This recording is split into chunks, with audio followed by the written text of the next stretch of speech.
கரூர் மாரியம்மன் உங்களுக்கு என்னெல்லாம் பண்ணிருக்காங்க? எல்லாத்துக்கும் நல்லது பண்ணியிருக்காங்க. அந்த நம்பிக்கையோட நாங்கள் வந்திருக்கோம். மொத்தத்தில் நாங்களும் முஸ்லீம் பார்த்துக்குங்க. அப்படின்னா அந்த அளவுக்கு நான் நம்பிக்கையோட வந்திருக்கேன். நாங்களும் எம்மனும் சம்மதம் எல்லா சாமியும் உங்களுக்கு ஒன்று. ட்வின் பேபிஸ் ப்ரீட்டாமாவே பிறந்துட்டாங்க. ரொம்ப உடம்பு சரியில்லாம இருந்துச்சு. அப்போ இங்க ட்ரீட்மெண்ட் பண்ணி எங்களுக்கு ஒர்க் அவுட் ஆகல. கோயம்புத்தூர் கூட்டிட்டு போய் ஐசியூல வச்சு எங்களுக்கு ரொம்ப செலவாச்சு. ஆனாலும் ஹோப் இல்ல. அவ்வளவு செலவு பண்ணாலும் குழந்தைங்க ரெக்கவர் ஆகி வருவாங்க. அப்ப நாங்க ரொம்ப வேண்டுதல் வச்சு எங்களுக்கு அது பழிச்சிடுச்சு. இப்ப அவன் பண்ற சேட்டை எங்களால் தாங்கவே முடியல. அந்த அளவுக்கு அவன் ரெக்கவர் ஆயிட்டான். கரூர் மாரியம்மன்னாலதான் இது நடந்துச்சு. அதனால அந்த வேண்டுதலை கம்ப்ளீட் பண்ணணும்ன்றதுக்காக நேர்த்திக்கடன் வச்சிருக்கீங்களா?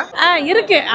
அம்பாளுக்கு தெரியும், அவன் நிறைவேற்றி கொடுப்பா. எனக்கு பால் குடம் எடுக்கணும்னு வேண்டியிருக்கோம். அக்னிச்சட்டி எடுக்கிறதா வேண்டியிருக்கோம். வேண்டுதல் வச்சுதான் எடுக்கணும்னு இல்லை, எங்களுக்கு அம்மனுக்கு பண்றதுல ரொம்ப ஹாப்பியா. மாவுளக்குல என்னென்னலாம் பண்ணுவீங்க? நான் பச்சரிசி, பொட்டுக்கடலை மாவு, வெல்லம், ஏலக்காய் இதெல்லாம் மிக்ஸ் பண்ணி செய்யறது. நம்ம சமயபுரத்துக்கு அடுத்தது நம்ம கரூர் மாரியம்மன் சக்தி தான். அவங்கள தவிர வேற யாருமே இல்லை நம்மளை கரூர் மக்களை காப்பாத்த. நம்ம கரூர் மாரியம்மனை மனசார யார் வேண்டி அவங்கள கையெடுத்து கும்பிட்டு ஒரு 2 சொட்டு கண்ணீர் விட்டுட்டு போறாங்களோ அவங்க கஷ்டத்தை எல்லாமே அம்பாள் தீர்த்துருவாங்க. மாரியம்மனுக்கு மஞ்சள் தீர்த்தம் அம்மை சின்ன கோடை கொப்பளம் இந்த மாதிரி பெரியம்மை இந்த மாதிரி எல்லாம் வராம இருக்கணும் அப்படிங்கிறதுக்காக நாங்க சாமிக்கு இதை வணங்கி சாமி விட்டுட்டு போறோம். 3 நாள் தீர்த்த குடம் எடுத்துட்டு வருவோம். தண்ணியில மஞ்சள், பூ, வேப்பல் எல்லாம் வச்சு 3 நாள் கொண்டு வந்து அம்மனுக்கு போடுவோம். இந்த மாதிரி நிறைய பேர் நிறைய இடத்துல இருந்து அம்மனை தரிசிப்பாங்க. அம்மன் ரொம்பவே பவர்ஃபுல். எது வேணாலும் நிறைவேற்றிடுவாங்க.